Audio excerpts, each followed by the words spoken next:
आज माझ्या कन्सल्टेशनला एक क्लायंट आले अश्विनी बधे, ज्यांनी त्यांची रिटायरमेंट अमाऊंट मेजॉरिटी म्युच्युअल फंड्समध्ये टाकली आहे आणि आज निर्धास्त आहे.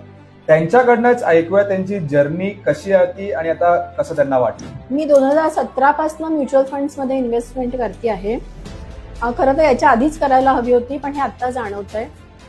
2020-21चा जो काही फॉल बघितला मेजर मार्केटने, त्याच्यानंतर देखील म्युच्युअल फंड्सने ह्यूज रिटर्न्स दिले.